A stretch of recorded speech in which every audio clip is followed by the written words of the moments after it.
জ্ঞান সদন ঘরটা বড় বড় করে রাখে বড় বড়টার উপর বড় একটা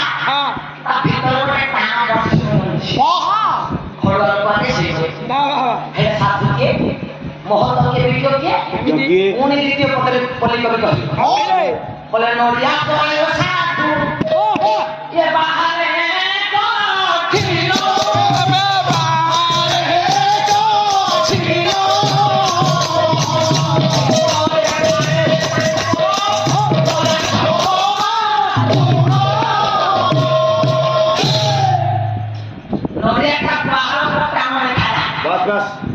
ভিতরে আগে বড় রসপূর্ণ স্বাদ কিন্তু রসটা ভিতরে আছে না সাধু দিয়ে তপস্বী দিয়ে জ্ঞানী দিয়ে সংযমী দিয়ে দ্বিতীয় প্রাজ্ঞ দিয়ে সকল ভিতরটা বহুত কমল বহুত কমল সারি সারি স্তরে যান তেমন আপনার কোন সেদিন সর্বরাজন কি বলে ভালো গুণটা দেখ তার খারাপ গুণটা যদি গ্রহণ করি ভালো গুণটা গ্রহণ কর আচ্ছা তাই কথা বলবো আমি পূর্ব কথা বলা বলি গলাবে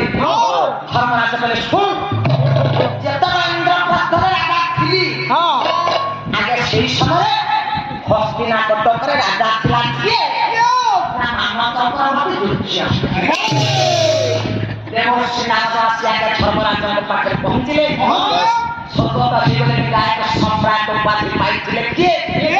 না কষ্টমচরণ প্রধান মহোদয় অনন্ত কোটি প্রণাম রান্না পাগল করে সুচন্দ্র দেবর্ষি নারদ আগে ধর্মরাজ যুধিষ্ঠির করে নিকট গাই গাই প্রভুর নাম মহতি নারদ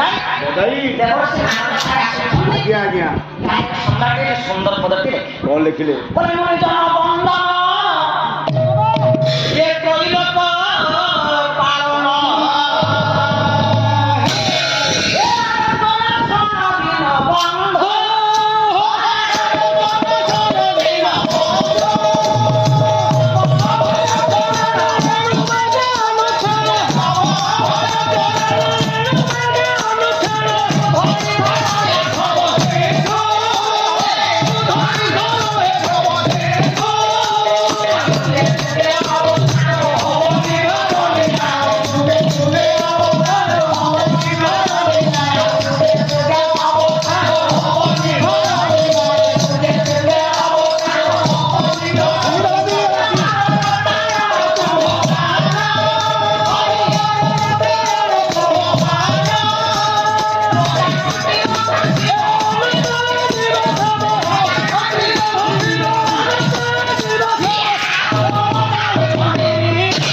বাপা তোমার নরকমণ্ডলে কোনটা পড়েছে আমারে আর ভাত তো হাত তো টাইছো তুমি রাজবাড়িতে বসে প্রধান শাসন কি করছো আমারে আমরা কোন কহিনা মুকা উঠতে দেবশ্রী তো সত কহ বাহ মো বাপা নরকমণ্ডলে হাত তো টাইছো যোগী সন্তান হিসাবে একটা সমাজ পাবো কত উজ্জ্বল বাবা বাবা তুমি মো বাপা নরকমণ্ডলে করে জানবে রাজবাড়িতে পুরো হিসাবে বসে প্রধান শাসন করি কেমন লাগে এমনি রাজবাড়ি আসলে প্রজাকে সুশাসন করছি তো হেলে মো হিসাবে বাপা পাই যোগ্য সন্তান হিসাবে মোর কর্ম কর্তব্য করবে আছে হাত যদি ধর্মরাজ করে কম করি কোন করে আমি বাপাকে আক্রমণ করতে হবে বাবা বাবা নরকমণ্ডলে করে জানছি কেমন থাকে দেখুন বাবা অন্যকে বিশ্বাস করি না ধর্মরাজ সাথে সাথে বাবা অন্য কারণ করে বসে ছেলা ছেলে মা ধর্মরাজ যুধিষ্ঠির যোগ্য সন্তান হিসাবে বাপার কথা শুনে ব্যস্ত বিপ্লব খাইছে খাইছে জগন্নাথ দাস ভাগবত বলে তাকর যোগ্য বাবা তাকর যোগ্য সন্তান হইবা যে বাপার মরিততা মার মরিততা মুলে বসে জগন্নাথ দাস ভাগবত সুন্দর কথা বলে সারি পুত্র ধর্মটিয়ে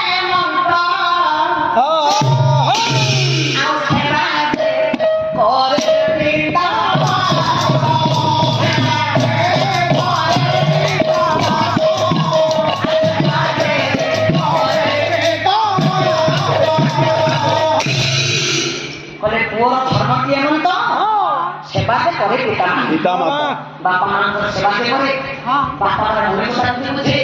ବାପା ମାର ଆବଶ୍ୟକତା ବି ଜାଣେ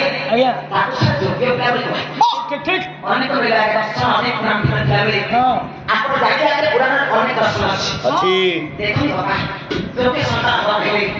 ପୁଅକୁ ସମାଜରେ ରକ୍ଷଣ କରନ୍ତି ପୁଅର ଅନେକ ସାରା ସମାଜରେ ରକ୍ଷଣ କରନ୍ତି ଅଧା ପାଟି ହଉ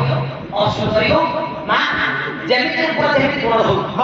କନ୍ୟାକୁ ଆପଣ ରତ୍ନ କହିବେ তাহলে କାହିଁକି ଏଇଟା ନାଚ ହେଇଥିବ হ্যাঁ ପାଦଟା ଏପଟ ସେପଟ କରୁଥିବ ତାକୁ ଆମେ ରତ୍ନ କହିବା তাহলে ପ୍ରଫେସର ପୁଅ ଡକ୍ଟର ପୁଅ ଇଞ୍ଜିନିୟର ପୁଅ ଲମ୍ବା ଦରମା ପାଉଥିବ বাবা বাবা ବଡ ଚାକିରି କରୁଥିବ হ্যাঁ ତାକୁ ସାରା ରତ୍ନ କହିବା କଣ তাহলে সে হলো কুমার মণি ମଣି ନା ଖଣି তোমার না খালি রত্ন ମଣି ଭଳିଆ କାର୍ଯ୍ୟକ୍ରମ